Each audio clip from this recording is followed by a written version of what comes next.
Hello, everyone. Welcome, and thank you for joining us this evening on this episode of Café New Canadians in partnership with JobStart. New Canadians is a TV and web-based series for newcomers to Canada. You can visit their website at newcanadians.tv or their YouTube channel, where this session is currently being live streamed. Through its digital platforms, New Canadians informs and educates newcomers and immigrants about settlement, education, employment resources and services to help them with their journey here, as well as immigration news and success stories. You can watch New Canadians every week on Omni Television across Canada. Café New Canadians is sponsored by Windmill Microlending. As Canada's largest microlending not-for-profit for skilled immigrants and refugees, Windmill addresses the underemployment of skilled newcomers across Canada by offering low-interest, affordable loans to pay for credentials, licensing, retraining, or professional development.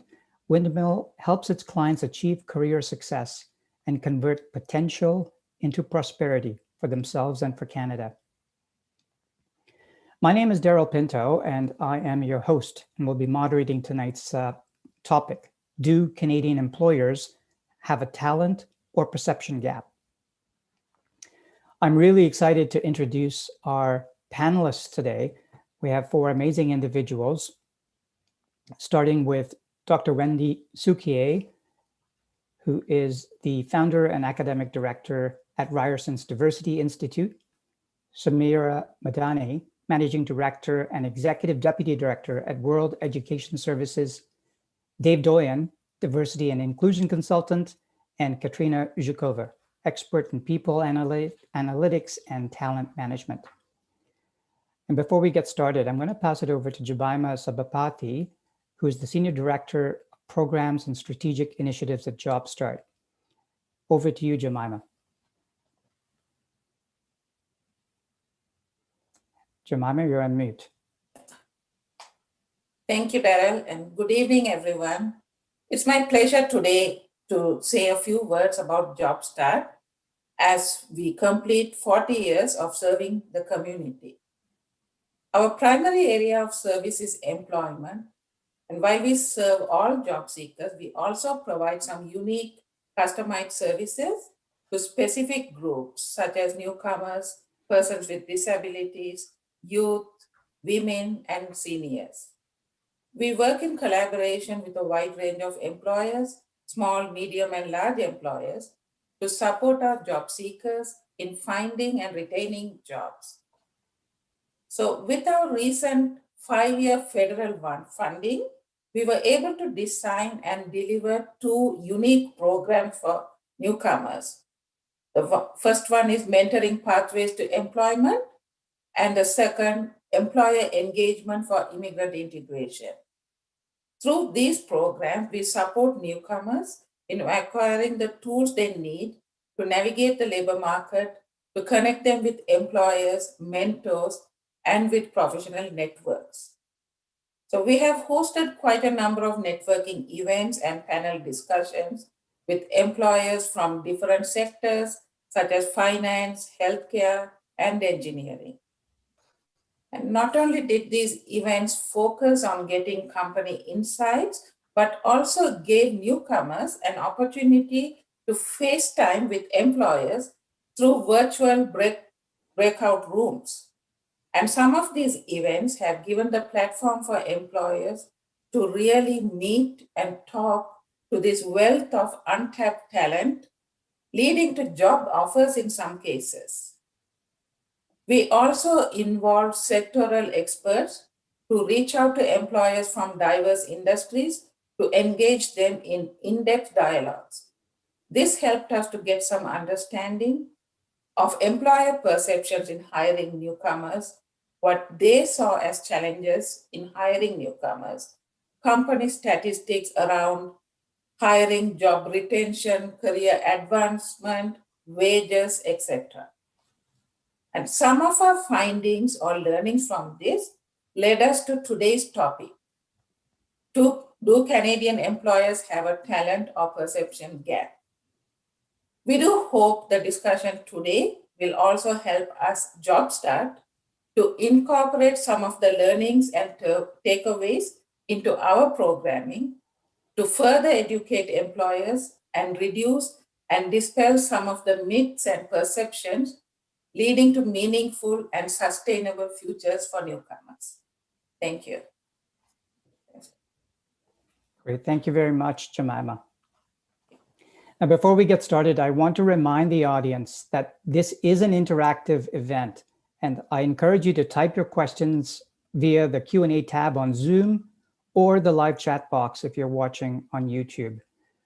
You can also vote for questions submitted by other audience members that you like. The more audience votes a question gets, the more likely that I will punt it to the panelists. All right, so by way of introduction, I'd like to give each of you a turn to tell us what you do briefly, and also a bit about how your current work and experience intersects with professional newcomers. And Wendy, I'm going to get you to start here.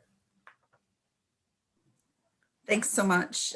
My name is Wendy Cukier, and I'm a professor at Ryerson University in the Business School, and I lead the Diversity Institute. And the Diversity Institute does a number of things. It's a research center with 100 full-time staff, and we have different areas of work. So we run programs that are focused on entrepreneurs, which include newcomer entrepreneurs. We have programs that focus on future skills, understanding what the barriers are newcomers face. We have programs focused on transitioning people into employment. Some of the programs are specifically targeting highly skilled newcomers, and we do a lot of projects with organizations trying to help them develop processes that make them more welcoming and inclusive. So we work in a number of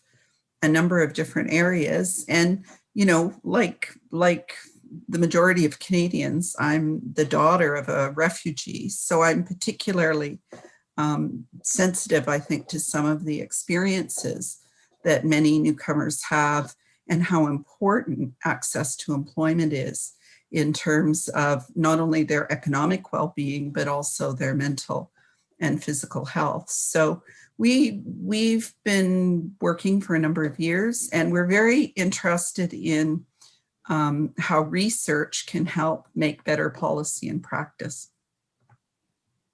Thanks, Wendy. And I know from the output from the Diversity Institute, you and your team there are doing amazing work, so keep that up. Shamira, how about you? Sure. So my name is Shamira Madhany. I'm the Managing Director for World Education Services, fondly known as WES. Before I came to WES about 2.5 years ago, I was with the provincial government for almost about 30 years.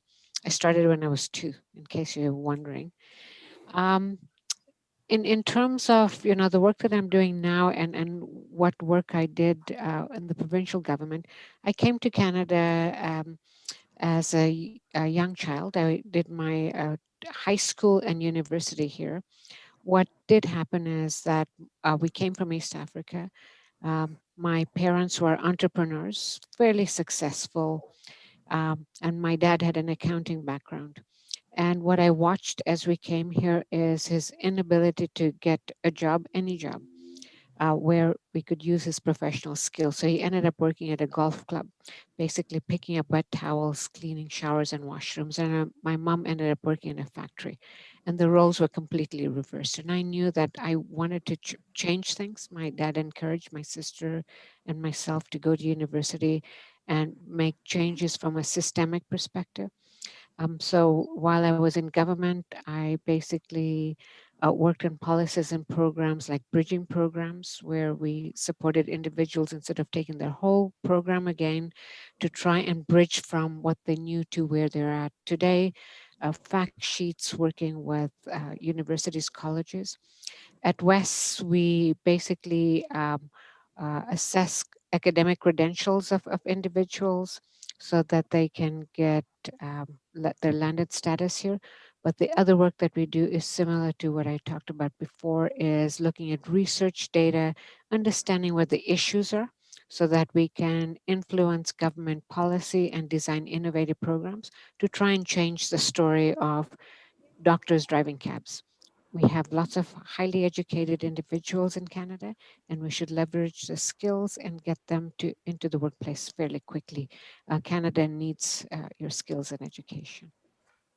Wonderful. Thank you, Shamira. Dave, why don't you go next? Good evening, everyone. I'm Dave Oyen. Bonsoir tout le monde. Je m'appelle Dave Oyen. In my role as a diversity and inclusion consultant, I use a lot of the work produced from research organizations such as Wendy's at the Diversity Institute to better understand the systemic barriers and challenges that different groups may face, and how it is that we can use, what are some of the tools or strategies and actions that we can come up with to address those barriers and challenges, to give everyone a sense of what happens in diversity and inclusion efforts. So if you think about the various ways in which discrimination can show up, whether that be racism, sexism, different forms of harassment and so forth that cause people to feel excluded in the workplace or may even bar them from getting into a particular workplace. So that's where my work is centered and some of the things that I get to focus on. So really having an understanding of how it is that someone's identity or background per se may really present some difficulties for them.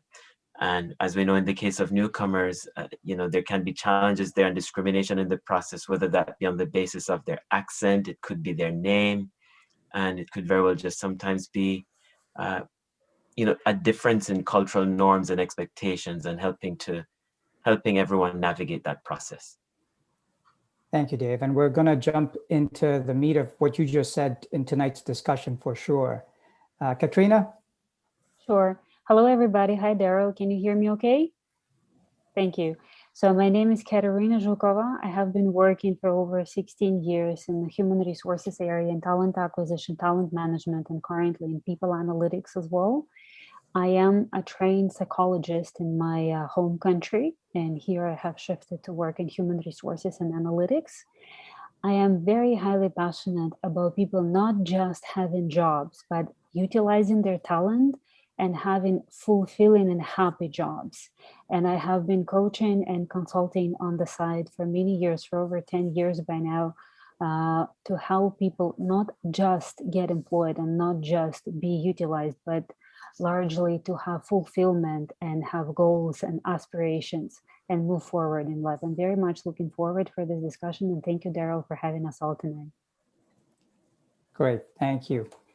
Wendy, I'm going to punt the first question to you. So, newcomers, this is not news to newcomers because they've have lived experience that corroborates the fact that there is a systemic issue as far as accommodating their differences into finding meaningful work. We have some attendees who are not currently in Canada, one from Brazil, I'm sure from elsewhere in the world as well. For those people who are about to enter Canada or wish to enter Canada, is there really a Canadian systemic gap with regards to professional newcomers finding meaningful work? What does your research tell us about that?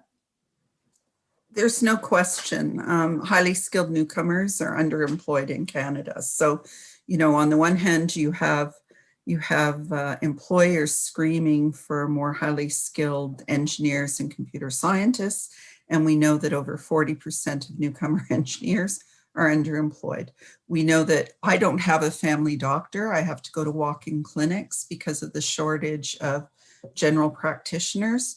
And yet, I work with the ITMD program, internationally trained medical doctors, where you have people who are field surgeons, you have people who work for the WHO, you have people who came to Canada, passed their examinations after studying in the Canadian system, but could not get the placements that they need in order to become full-fledged medical doctors. So we know that the barriers are there, and that internationally educated professionals face particular gaps that often their credentials are not recognized, which is why the work that Shamira does is so important. At the same time, we also know, as David said, that there's racism and there's discrimination that's embedded into many systems. So colleagues of mine did a study where they took the same resume And one had a name like David Jones, and the other had a name that sounded foreign. And it didn't matter where they were educated or what experience they had, identical resumes. If you had a foreign sounding last name, you were 30% less likely to get an interview in a large corporation and 40% less likely to get an interview in a small, medium enterprise. And people are often, honestly, they're often not conscious of how deeply embedded those biases are. Often they look, for example, for people who graduated from the same university.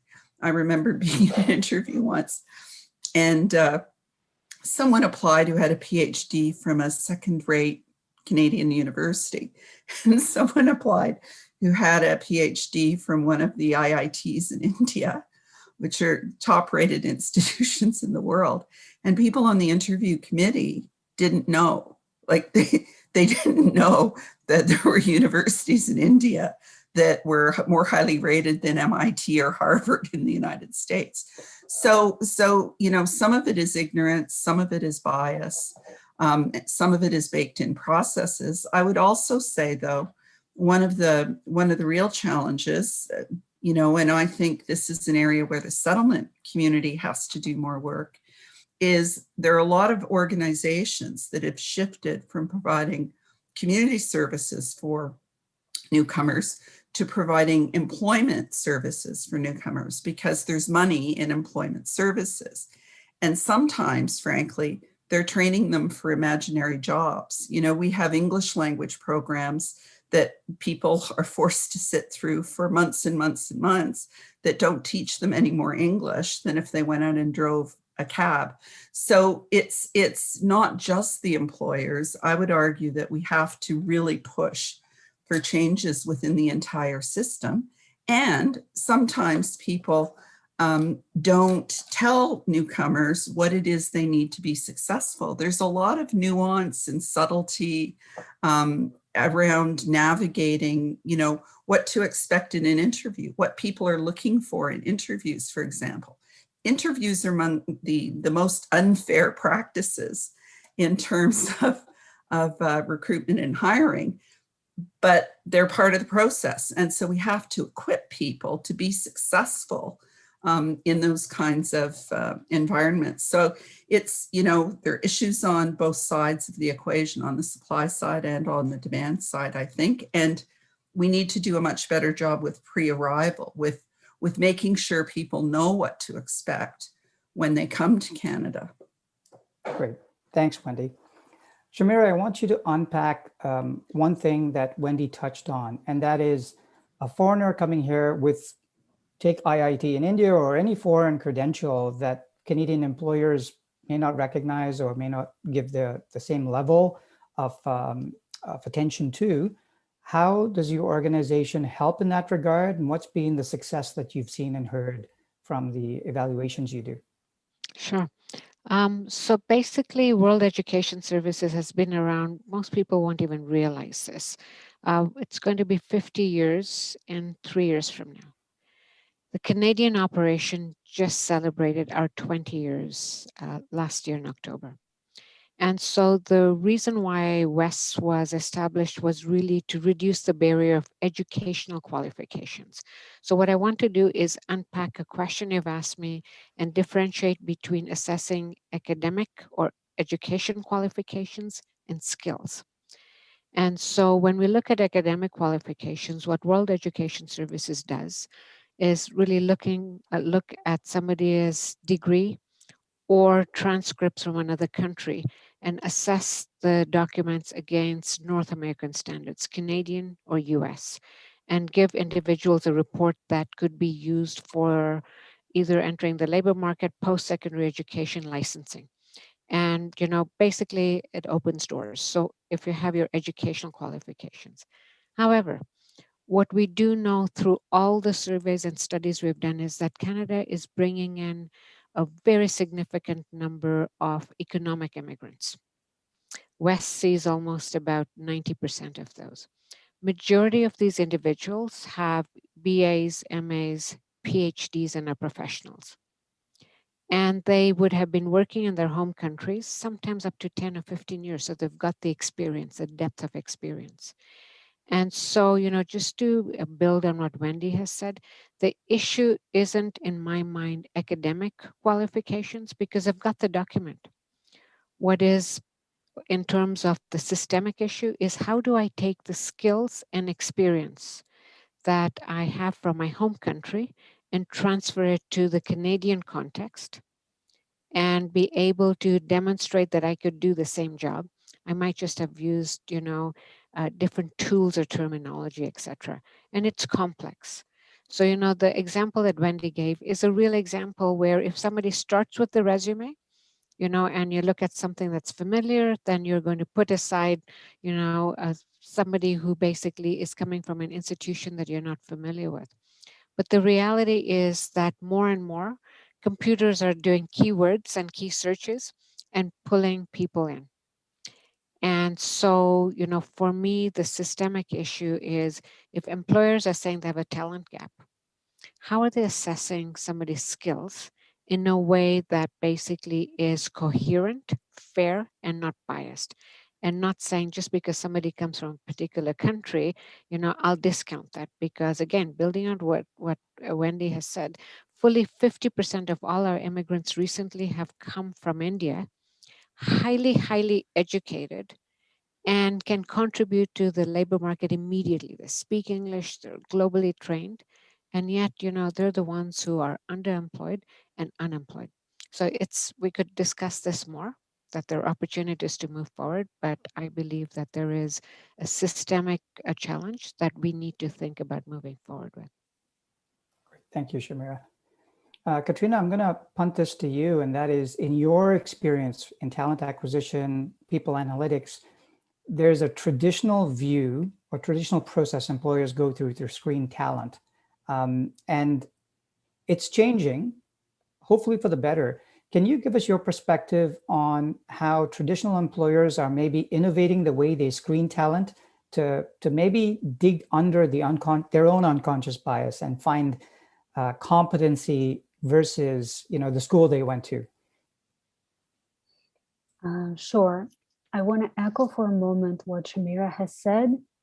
I do believe that Canada is not very good at recognizing external experience, whatever country it can be coming from.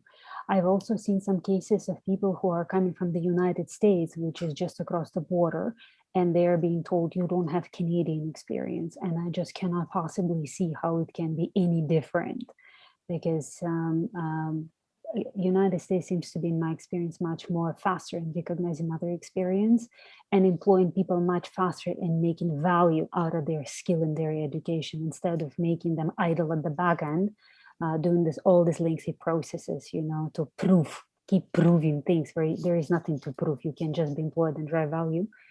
I also believe it's a twofold process. On one end, corporations and government and overall culture has to recognize people more, skills more, education more, and be more versed around the global level. Back to Wendy's example about Indian universities ranking much higher than some of the North American universities. At the same time, I want to caution people from falling into the victim mode, because also a lot depends on you. You picking up skills and you communicating and you also calling things out right there on the interview. What is that magical Canadian experience that I'm being asked for? What exactly are we talking about here? So it comes twofold. One, employers do need to change certain practices and kind of open eyes, I would say. On the other end, people, there are much more of us looking for a job, many of us, and if we start calling things out, things are going to change. So back to your question, Darrell. Sorry for digression for a second. So back to your question, there are multiple practices on the bias elimination, diversity and inclusion, and exclusion elimination as well with employers. A lot of them come from automating process. Like, for example, a lot of companies now implement a practice of hiding the name on the resume, completely hiding the name. Some companies practice so-called anonymous interview, where they interview somebody and they don't see the person. Even the voice gets distorted, where you cannot understand whether I'm male or female. You cannot guess who I am. So we're only talking about experience. or hiding certain first layers of experience, companies or education. So I cannot guess whether you're coming from Harvard Business School or you're coming from Moscow State University, right? As long as you have PhD in economics, this is what matters, and you have experience in particular way. There are certain artificial intelligence tools like Textio that help talent acquisition professionals to write job descriptions and make them sounding neither male nor female, more balanced, so all people can apply. Such is the rule and such is the observation that gentlemen, if they see they fit 25% of the job, they apply.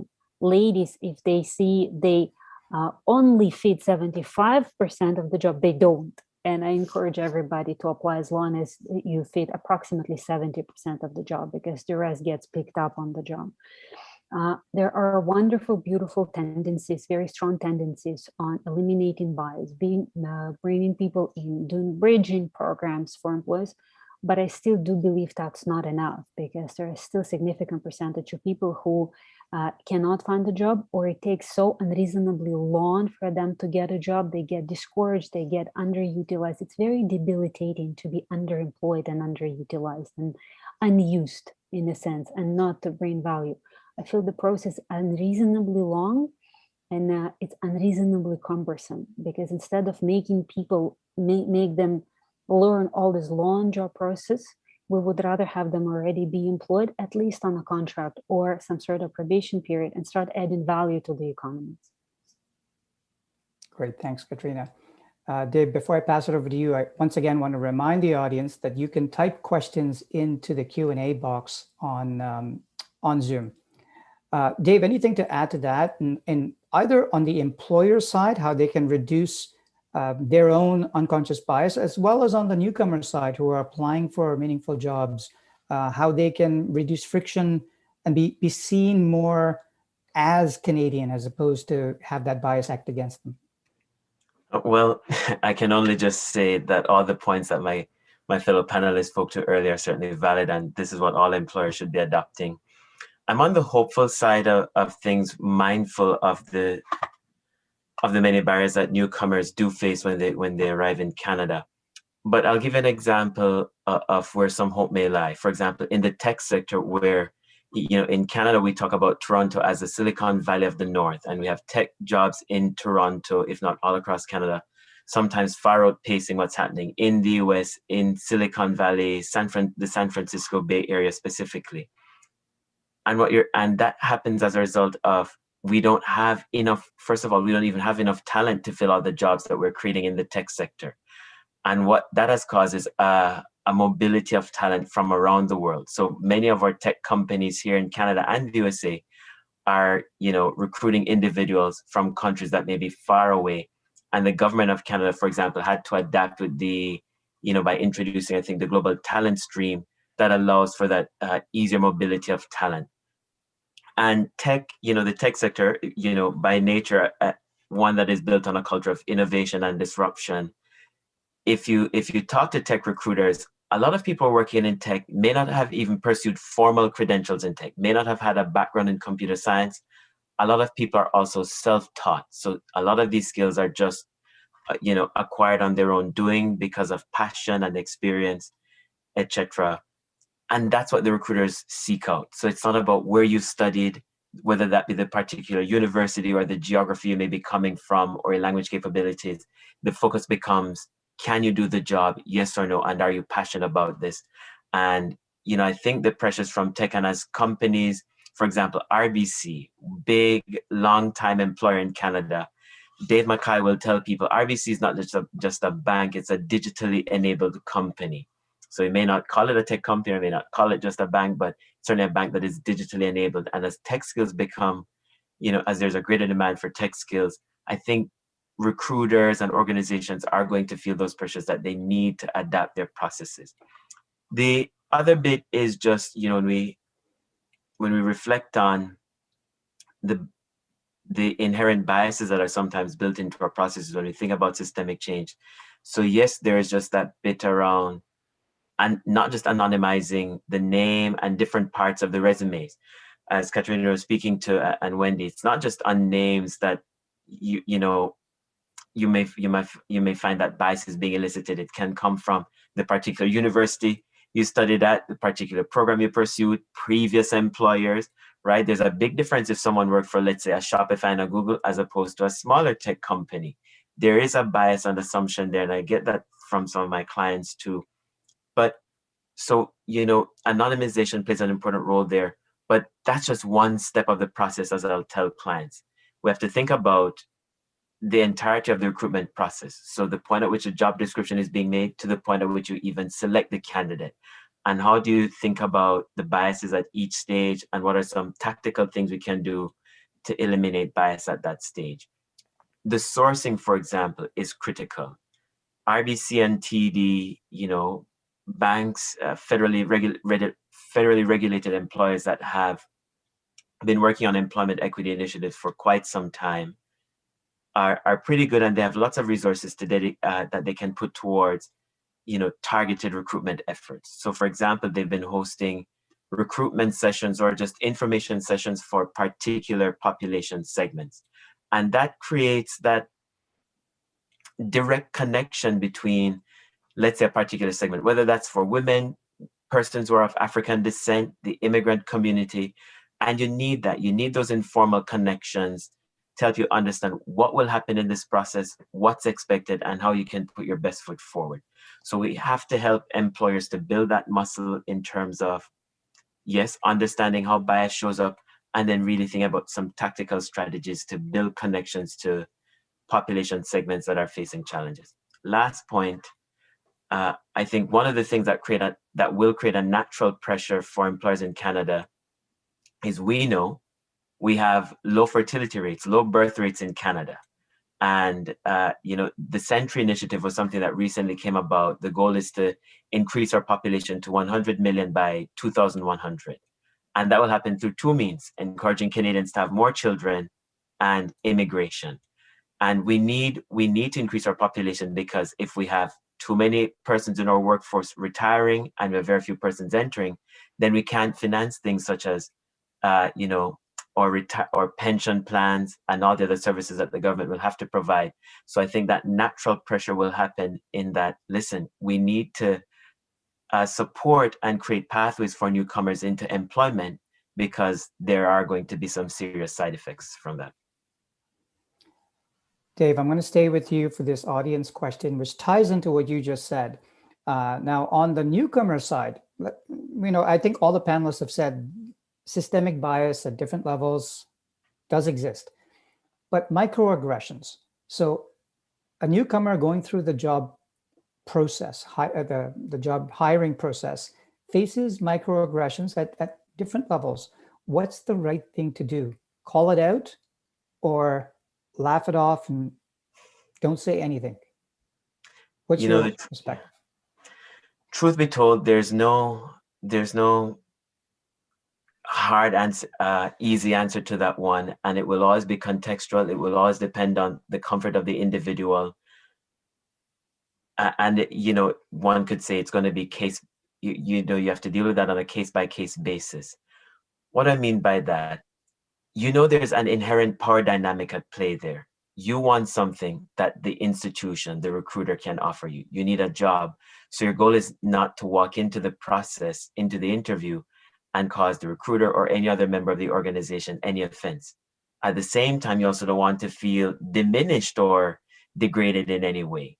So you have to think about whether you have the skills or capabilities to handle that kind of response. Some will say, you know, one way of dealing with microaggressions is to combat it with humor. You may find a way to redirect it, or you may just be candid enough to say, listen, that's inappropriate. I feel uncomfortable answering that question. And so it's going to be very personal in terms of how you respond. I would say to you, another way of looking at it is it could be an indicator that this may not be the place that you want to work for, right? You know, I think when we think about the immigrant experience, there's a lot of pressure in that you've come into a new place, and because you have bills to pay, their relatives, right? You'll have your family to take care of. So if you can get a job very easily, you want to take the first thing that comes. But we know that sometimes that's not so good, right? Again, respect for self, preserving your dignity and your integrity could also be very critical and important to you. So you don't want to sell yourself short, and don't just rush for the first opportunity because it may present itself. Because again, that is just even one part of the interview process. So, find ways that you can certainly start to prepare yourself to understand how you may be able to respond to microaggressions if you think they'll come up, and if you have experienced them already, and it stunned you and that you didn't know how to respond in the moment. I'd also say it's important for us to, remind employers about the need to address microaggressions and the many ways in which they show up. So it was a term that was originally coined as, or focused on race per se, racial microaggressions from the Dr. Chester Middlebrook Pierce. Later scholars have looked at how microaggressions may show up with respect to different dimensions of diversity, whether that be where gender is concerned, one's immigration status, whether one has a disability, etc. So we also look at the need to help employers understand, okay, here are some things you need to be mindful of when you're going into this process and when you're engaging with people. It's not about being politically correct or telling you what not to say, but just being mindful of how it can cause offense. And, as employers, you want to attract good people. You don't want to lose the talent you're already trying to get into your organization. Great, thanks, Dave.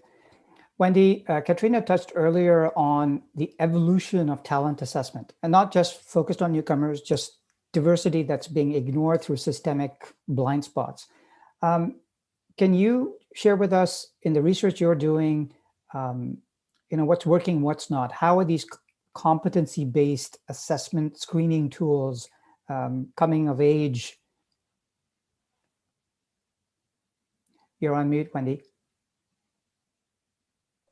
I need a t-shirt that says that. I'm a big believer in trying to introduce more fairness and objectivity into the process. So I do believe that one of the ways to reduce friction in the skills marketplace is to have better definition of skills, better assessment of skills, understand how to develop them, and then also utilization, because, as I've said before, some of the problems are on the employer side.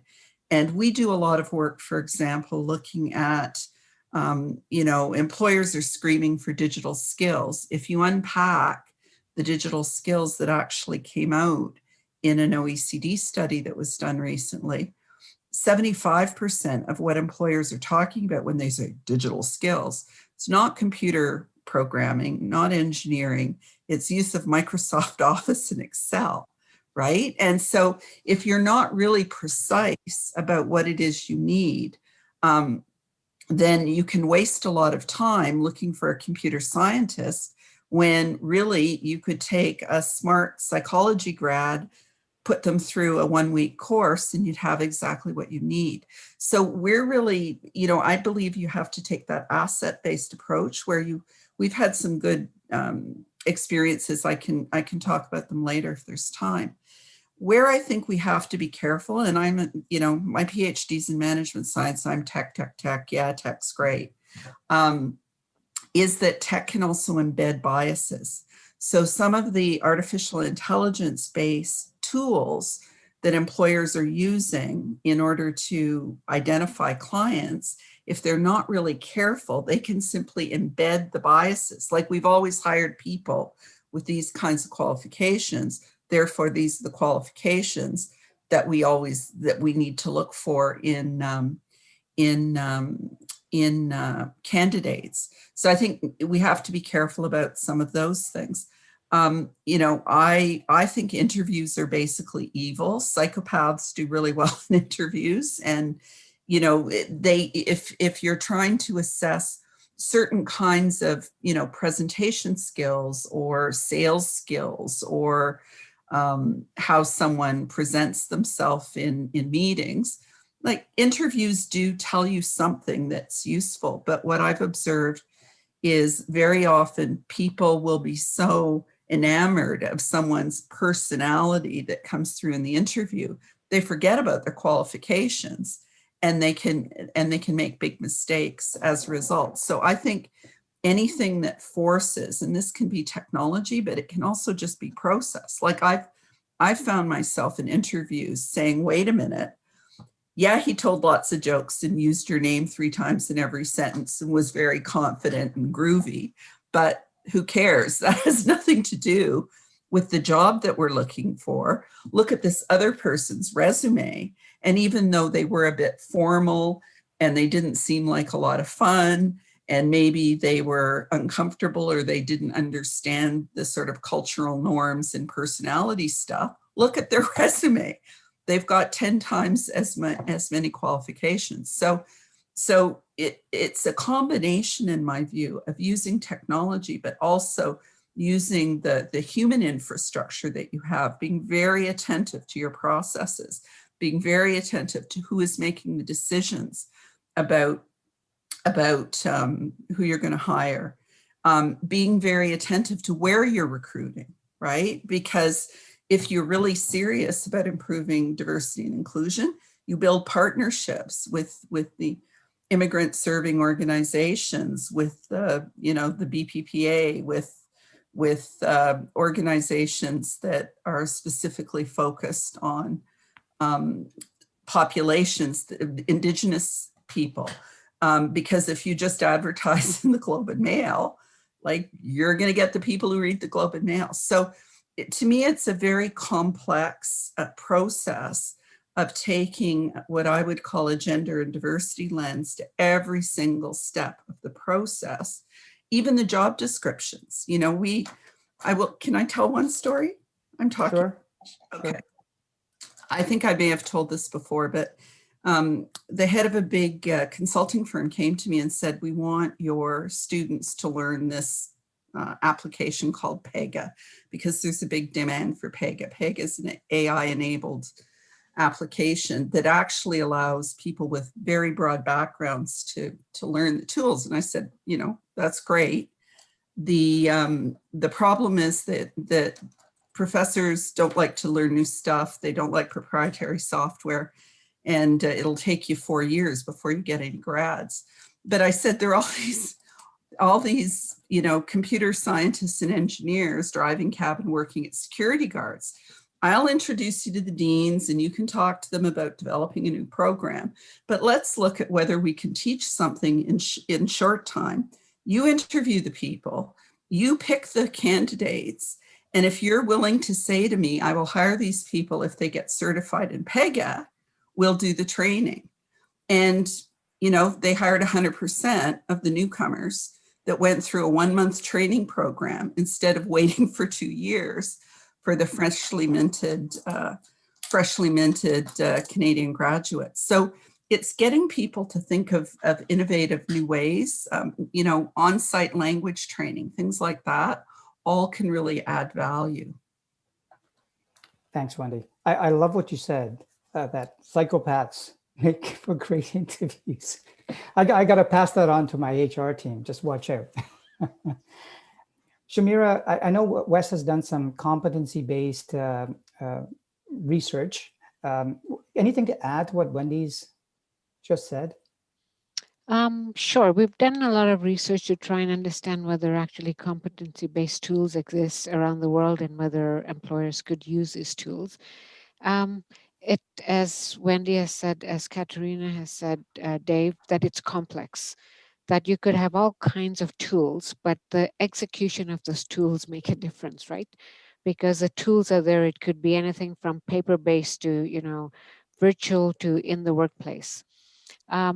But I'm going to answer the question slightly differently in terms of trying to disrupt the processes we have currently and moving away from a traditional approach to something that's totally different. So when we talk about the concept of Canadian experience, it's elusive. Like, what does Canadian experience mean? And if you actually unpack that, what that means is, I don't understand your experience from country X, and I don't know whether you're going to be successful in the workplace, and I'm taking a risk. And when I take a risk, I'm not going to make any money. I'm a business person. So I think that, if you were to ask me what's the way that we could innovate here and really disrupt things, What we know already is in Germany, they're very successful with what's called apprenticeship. In North America, we think it's all trades, but it really isn't. It's workplace-based learning. It's what they're doing in universities now in Canada, work-integrated learning. It's what we do all the time, mentoring, internship in the workplace, because all the evidence shows that once you're in the workplace, within 3 months or 6 months, somebody knows what you can do, they get to know who you are, and you actually end up getting a permanent job, and then you get promoted really fast. So for example, in the Ontario Public Service, we started an internship program for newcomers, 6-month program, giving them a wage that was very similar to a new intern student coming in. And 98% of the time, within 2.5 months, 3 months, these individuals not only got hired permanently, they got promoted fast. And that's only because they were in the workplace. So, you know, my perspective is that I know I have talked about competency-based tools, and we do need these tools. But maybe we need to take one step further and say everybody should do work-integrated kind of learning, because it's going to be a win for the employers. They don't have to train and retrain because they went through a whole interview process and got the wrong person and had to start. They bring somebody in and watch them as they work. It's a win for the individual because they can actually demonstrate what they can do in the workplace while still contributing. And it's a win for the country because, you know, it's pretty devastating when you have individuals who are leaving their home countries that have been highly successful. They're trying to be resilient, but as Katerina said, you end up with a situation where it's 3 months, 6 months, a year, you now take just any job to make ends meet. You lose your self-esteem, you lose your confidence, role reversal in terms of your kids, and then you just lose them. And in the meantime, the country they came from just lost their knowledge in terms of the people who are coming here. So I really believe that, you know, we need to disrupt the whole system and think very differently. We've started it with our post-secondary students. We need to think about it for immigrants. Wendy, this is going to be something we're talking about next week at the session. I love that idea, work integrated, sort of a job screening as a job screening tool.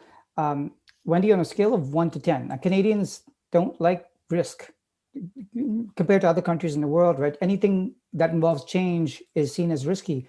On a scale of 1 to 10, on embracing innovative systems to find meaningful work or find talent to find meaningful work, how far, what would you rate Canada, 1 to 10? 10 being they're just embracing everything readily, and 1 being they're just resisting everything. 5 to 6. And I think that's the average. So what you see is some organizations are very innovative and some are like losers. And so the average is kind of in the middle. But I have to echo what Shamira said. And my only regret about the federal government's work integrated learning program, and David, plug your ears, but you know, Dave Mackay was very much the architect of that through the what was it called? The business higher education, whatever it was. It was designed for University of Waterloo co-op students. The people who need work integrated learning are not University of Waterloo co-op students. The valley of death for university students is when they graduate in a psychology or a history or an English or even a business degree, and they're looking for a job. Like that whole work integrated learning program, in my view, would have been much better money spent if they had if they had designed it for university graduates, whether they graduated in Canada or internationally. And we've actually kind of gamed the system to take advantage of SWIP by enrolling students in things like ADAPT, which are non-credit programs, so we can open them up to newcomers and everybody else. They get registered as a university student so they can get the work integrated learning. But, you know, I think that was such a missed opportunity, and we have the research to show that the people who benefited were not the people who needed it. And I agree like 100% with Shamira, that work integrated learning is the way to go. That's how I got my first job, and it started me on my career. It sounds so easy, doesn't it? If only. Katerina, I have an audience member pose this solution. Really, one of the spots in the hiring process. So, do panel interviews with a diverse number of people on the employer side, can that make a difference as far as reducing systemic bias? What's your thoughts on that? Yes, we can. Can we go ahead and issue $5 million to the person who asked this question, please? If anybody got the budget, I'd like to honor that person. Yes, it is. I noticed in my own experience when I led my businesses and my teams, the more diverse the interviewing team is, the better there are chances to hire more diverse teams. The more they were oriented on the local Canadians, the less the chances were.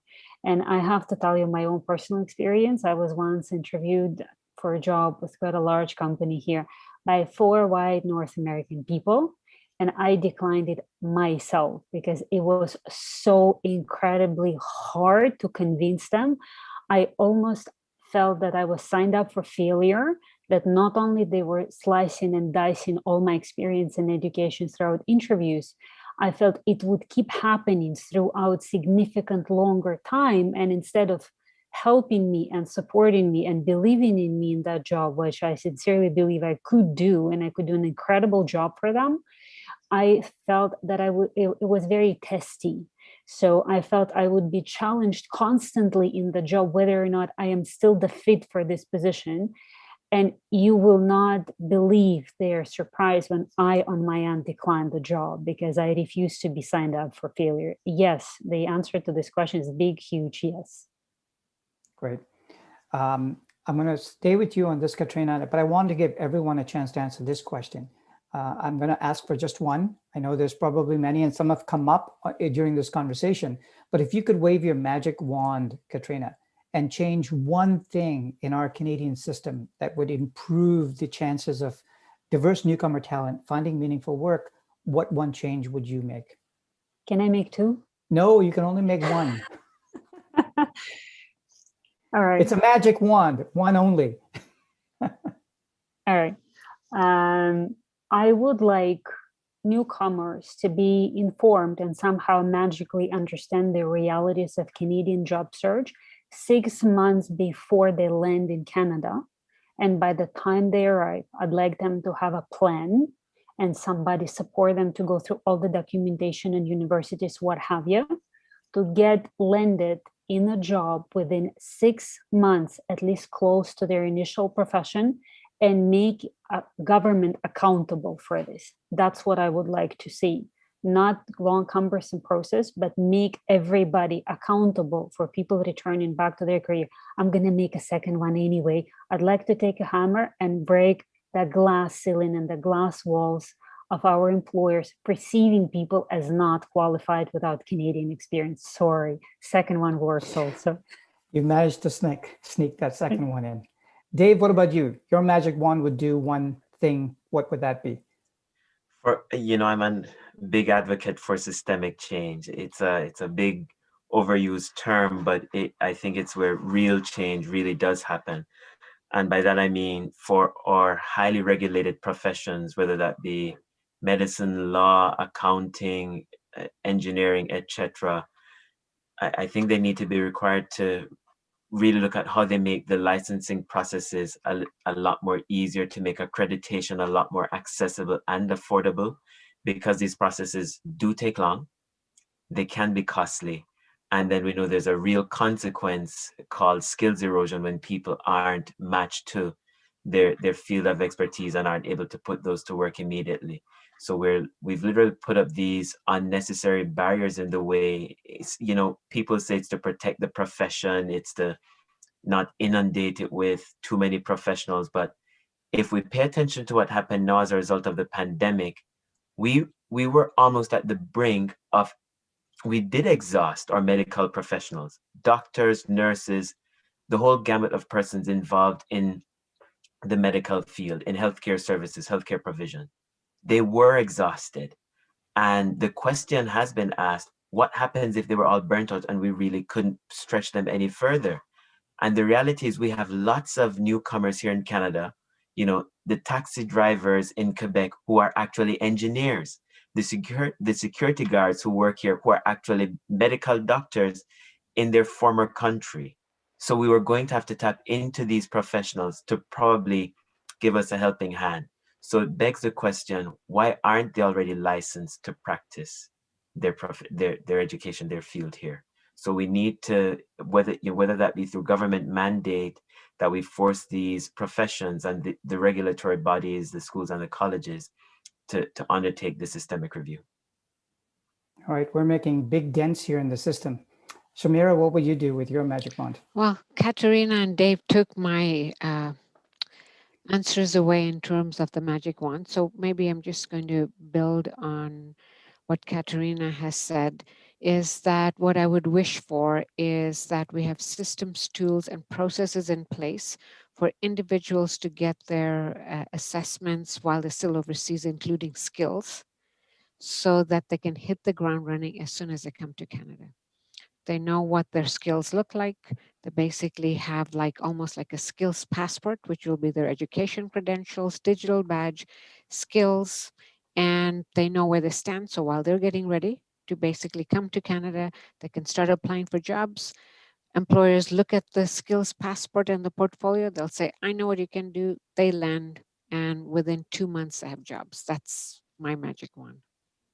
Wonderful. And Wendy, I'll give the last magic wand change to you.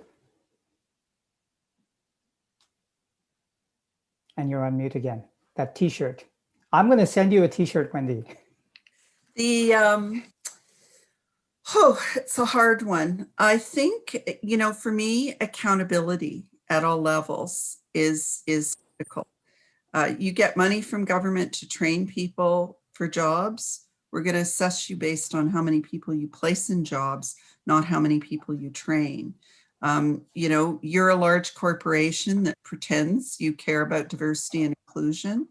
We're actually going to hold you accountable for your progress. And I would like to see more regulation, more accountability, and more money being spent on things that work. And I will just say that in Canada, governments are loath to, they will invest in new programs, but they're loath to kill things that don't work for a whole variety of reasons. And I don't understand why fiscal responsibility is viewed as a right-wing agenda. I mean, in my view, anyone who's progressive should demand accountability so we spend money on things that work. It really does speak, Wendy, to our very conservative culture in Canada on all fronts, not just changing our systems that we're talking about today. Jemima, I'm going to pass it over to you to maybe summarize some of the key takeaways you heard during this conversation. Thank you. So it was really great to hear all these insights from these wonderful leaders and the questions from the audience. So mainly listening to all the panelists and the discussions, there is this, employers do seem to have a perception which is seen from the resume screening to the interviews and recognizing the skills and talents. But also it's really heartening to see that there have been some steps taken towards addressing this, such as some of the things that were shared, the tools that are used to hide the name, some of the practices with interviews, things like that. And also the research that has been done and the data from the research that is being implemented, let me say, hopefully will make some changes. And the work that the West does with the credential assessment, then the work that the Diversity Institute has done and the insights has definitely made a big difference. And the suggestions about strengthening pre-arrival services so that when a newcomer comes here, they are ready, up and running with their skills assessed knowing what they want. And I love the word, the skills passport. So they are up and ready to hit the ground and work. And the whole competency-based assessment and the integrated learning, so that they are in the workplace and employers get to work with them and assess them. And that way, the barriers, the challenges, the whole Canadian experience piece, all those will be addressed, and Canada can definitely benefit from this immigrant talent. Thank you. Thank you, Jemima. I do want to emphasize one point as we close this session, and that is everyone, including myself on this panel, is a newcomer to Canada. And I would say, there's maybe not a direct path to workforce integration, but there is a path to it if you're determined enough, and everyone on this panel has shown determination in their own careers.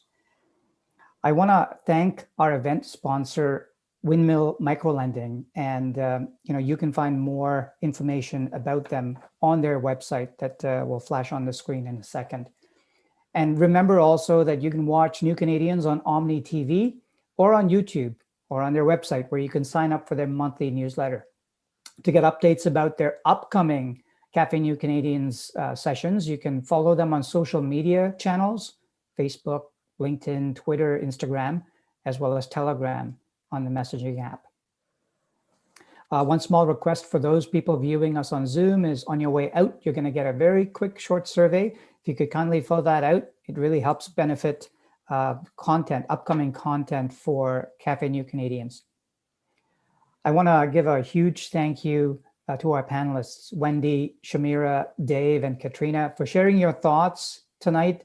And man, I really wish some of your magic wand ideas come to fruition sooner rather than later. And to all the audience members, thank you for taking the time to join and asking your many questions. I'm so sorry we ran out of time and wasn't able to get to all of them, but it really has been an amazing session. I wish you all a great evening. Stay safe.